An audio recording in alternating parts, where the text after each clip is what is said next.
Big boss Malayalam season 6 social മീഡിയയിൽ ഏറെ ചർച്ച ചെയ്യപ്പെടുന്നു. കോമണേഴ്സിൻ്റെ ഓഡീഷനായി അപ്ലൈ ചെയ്യാനുള്ള സമയം ഇതിനോടകം അവസാനിച്ചു. എന്നാൽ അപ്ലൈ ചെയ്യാനുള്ള ലിങ്കുകൾ ഇപ്പോഴും ആക്റ്റീവാണ്. അതേസമയം ഏഷ്യാനെറ്റ് ചാനൽ അതിൻ്റെ സോഷ്യൽ മീഡിയ അക്കൗണ്ടുകൾ വഴി കോമണേഴ്സിന് അപേക്ഷിക്കാനുള്ള അവസരം കഴിഞ്ഞെന്നും ഇനി അപേക്ഷകൾ അയക്കേണ്ട എന്നും അപേക്ഷകൾ പരിഗണിക്കുന്നത് അവസാനിപ്പിച്ചെന്നും പോസ്റ്റുകളിലൂടെ അറിയിച്ചിട്ടുണ്ട്. അതേസമയം കോമണേഴ്സിനായുള്ള ഓഡിഷൻ തുടരുന്നു എന്നാണ് വിവരം. മാർച്ച് 10 സീസൺ ആരംഭിക്കുമെന്നാണ് ഇപ്പോൾ പുറത്തുവരുന്ന വിവരം. അതേസമയം സോഷ്യൽ മീഡിയ ഈ സീസണിൽ പങ്കെടുക്കാനിടയുള്ള മത്സരാർത്ഥികളെക്കുറിച്ചുള്ള ചർച്ചകൾ സജീവമായി മുന്നോട്ട് കൊണ്ടുപോകുന്നു.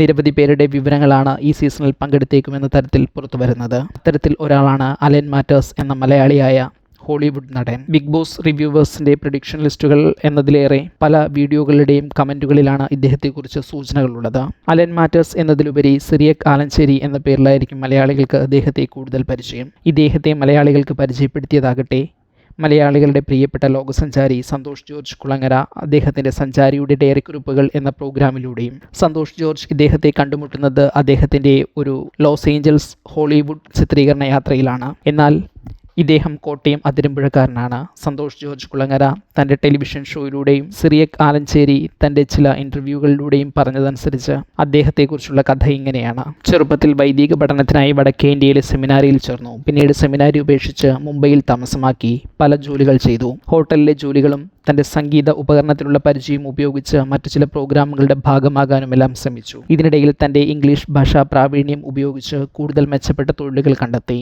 പിന്നീട് ഒരു ഹോട്ടലിൻ്റെ മാനേജർ അഥവാ നടത്തിപ്പുകാരനായി. ഈ കാലങ്ങളിലെല്ലാം നല്ല വ്യക്തിബന്ധങ്ങൾ വളർത്തുകയും അവ തനിക്ക് പ്രയോജനകരമാക്കുകയും ചെയ്തു. ഇതിനിടെ ഒരു അമേരിക്കൻ വനിതയെ പരിചയപ്പെട്ട് വിവാഹം കഴിച്ചു. അവരുമായി അമേരിക്കയിലേക്ക് ചേക്കേറി. ആ ബന്ധം ഏറെ നാൾ തുടരാനായില്ല.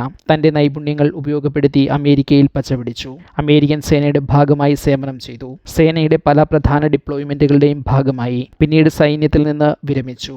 അതോടെ പെൻഷനും മറ്റ് ആനുകൂല്യങ്ങളും ലഭ്യമായി. ഈ സമയത്ത് അദ്ദേഹം തൻ്റെ ഉള്ളിൽ ഉണ്ടായിരുന്ന സിനിമാ മോഹം വെളിയിലെടുക്കുകയും അതിൽ ശ്രദ്ധിക്കാൻ തീരുമാനിക്കുകയും ചെയ്തു. മുൻ സൈനികൻ എന്ന അവസരം പ്രയോജനപ്പെടുത്തി ലോസ് ഏഞ്ചൽസിലെ പ്രധാന സിനിമാ സ്കൂളുകളിലൊന്നിൽ പ്രവേശനം നേടുകയും കോഴ്സ് പൂർത്തിയാക്കുകയും ചെയ്തു. ഈ കാലഘട്ടത്തിലാണ് സിറിയക് ആലഞ്ചേരി അലൻ മാറ്റേഴ്സ് എന്ന പേര് സ്വീകരിക്കുന്നത്.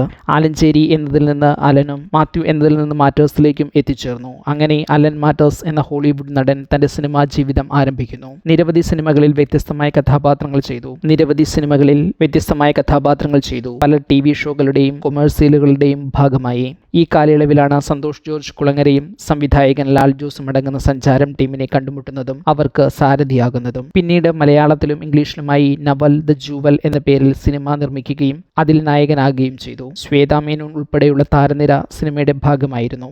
എന്നാൽ സിനിമാ നിർമ്മാണവുമായി ബന്ധപ്പെട്ട ചില പ്രശ്നങ്ങളിൽ അകപ്പെടുകയും നഷ്ടം സംഭവിക്കുകയും ഒക്കെ ചെയ്തു. എന്നാൽ ഈ സിനിമ 34ഓളം അന്താരാഷ്ട്ര പുരസ്കാരങ്ങൾ നേടിയതായി അദ്ദേഹം തന്നെ വെളിപ്പെടുത്തുന്നു. നിലവിൽ അഭിനയവും രാഷ്ട്രീയവും സമന്വയിപ്പിച്ചുകൊണ്ട് മുന്നോട്ട് പോവുകയാണ് സിറിയക് ആലഞ്ചേരി. തൻ്റെ ഭാര്യയ്ക്കും കുട്ടികൾക്കുമൊപ്പം ടെക്സസിലെ ഹൂസ്റ്റണിലാണ് നിലവിൽ താമസം. അദ്ദേഹത്തിൻ്റെ സംഭവബഹുലമായ കഥയും ഓരോ മേഖലയിലും കാണിച്ച സാമർഥ്യവുമാണ് പ്രേക്ഷകരെ ആലഞ്ചേരി ഫാൻസാക്കി മാറ്റിയത്. പലർക്കും അദ്ദേഹം ഒരു നല്ല ബിഗ് ബോസ് മെറ്റീരിയൽ ആയേക്കും എന്ന പ്രതീക്ഷയുണ്ട്. ഏതായാലും ബിഗ് ബോസ് ടീമുമായി അദ്ദേഹം ഏതെങ്കിലും വിധത്തിൽ ബന്ധപ്പെട്ടോ എന്നതിൽ ഇപ്പോഴും വ്യക്തതയില്ല. ബിഗ് ബോസ് സീസൺ 6ൻ്റെ വാർത്തകൾക്കായി ഈ ചാനൽ സബ്സ്ക്രൈബ് ചെയ്യാൻ മറക്കരുത്.